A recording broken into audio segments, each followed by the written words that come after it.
Sports కోటాను 3% పెంచుతూ నిర్ణయం తీసుకోవడం అభినందనీయమని ఈ మేరకు క్రీడాకారులకు ప్రాధాన్యతనిచ్చిన ముఖ్యమంత్రి నారా చంద్రబాబు నాయుడు ఉప ముఖ్యమంత్రి పవన్ కళ్యాణ్లకు ఆంధ్రప్రదేశ్ జూడో అసోసియేషన్ తరపున ధన్యవాదాలు తెలియజేస్తున్నామని అసోసియేషన్ ప్రధాన కార్యదర్శి నామిశెట్టి వెంకట్ తెలిపారు.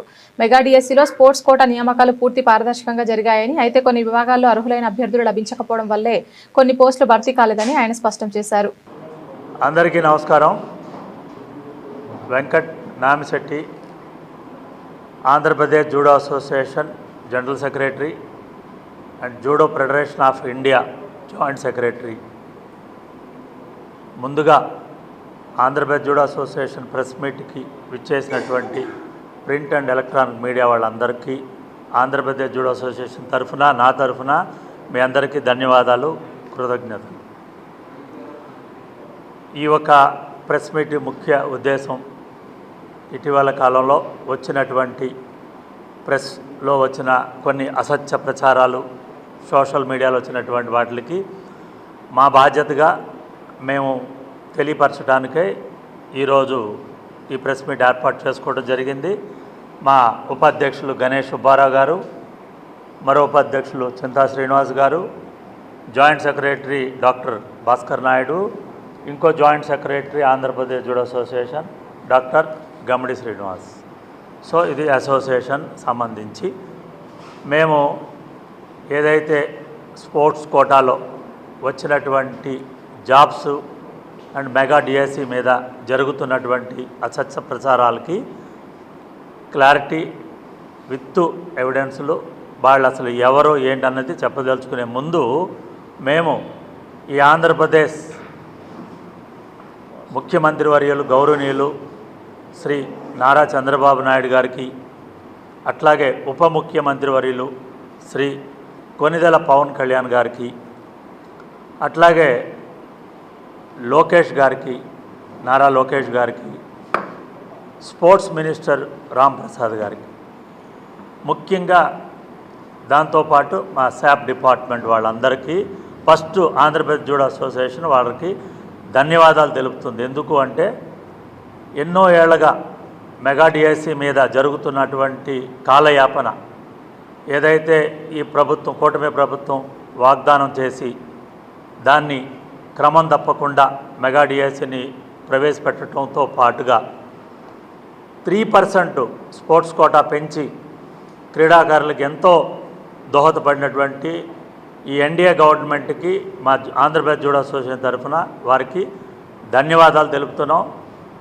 నారా చంద్రబాబు నాయుడు గారు అంటేనే స్పోర్ట్స్ లవర్. ఆయన వారు గవర్నమెంట్ రాగానే ఈ క్రీడా వ్యవస్థకు ఎన్నో మంచి జరుగుతుందని భావిస్తున్నాం, జరుగుతుంది, ఇంకా ముందుకెళ్తుంది.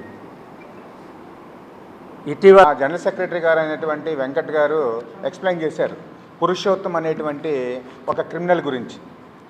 ఆ క్రిమినల్ యొక్క అడుగుజాడల్లో నడుస్తున్నారు మా జూడో అసోసియేషన్ నుంచి ఎలిమినేట్ చేయబడిన వాళ్ళు, శాశ్వతంగా అసోసియేషన్ నుంచి బయటికి వెలివేయబడిన వాళ్ళు కూడా సోషల్ మీడియాని వేదికగా చేసుకొని క్రీడాకారుల యొక్క జీవితాన్ని ఇబ్బంది పడే విధంగా, వాళ్ళని నాశనం చేసే విధంగా వీళ్ళు సోషల్ మీడియాలో పెడుతున్నారు, రీల్స్ పెడుతున్నారు. దాన్ని మేము తీవ్రంగా వ్యతిరేకిస్తున్నాం. అందుట్లో సి కిరణ్ కుమార్ అనే చిత్తూరు చెందినటువంటి వ్యక్తి, అతను మాట్లాడితే దేశం కోసం, ధర్మం కోసం అని చెప్తూ ఇతను ముఖ్యంగా ఈ ఎన్డీఏ గవర్నమెంట్ మీద బురద చల్లడమే ఇతని పని.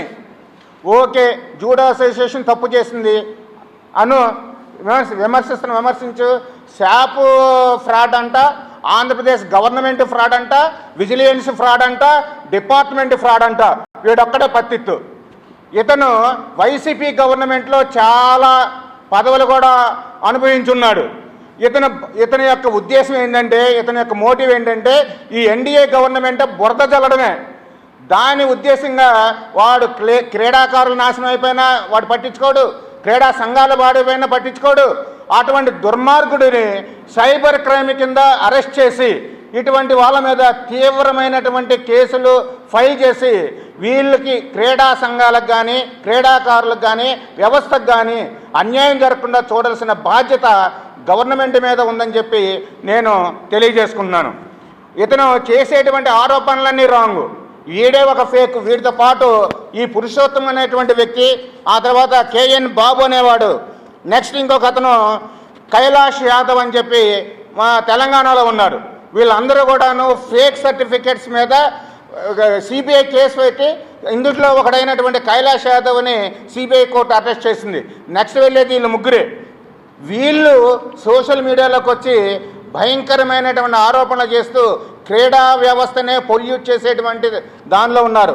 అందువలన నేను పత్రికేయుల యొక్క సమక్షంలో మీ ద్వారా గవర్నమెంట్ వారికి తెలియజేసుకునేది ఏంటంటే, ఎట్లాంటి తుచ్చమైనటువంటి వ్యవహారం చేస్తున్నటువంటి వాళ్ళని బొక్కలో వేసి అందరికీ న్యాయం చేయాలని చెప్పి నేను కోరుకుంటున్నాను.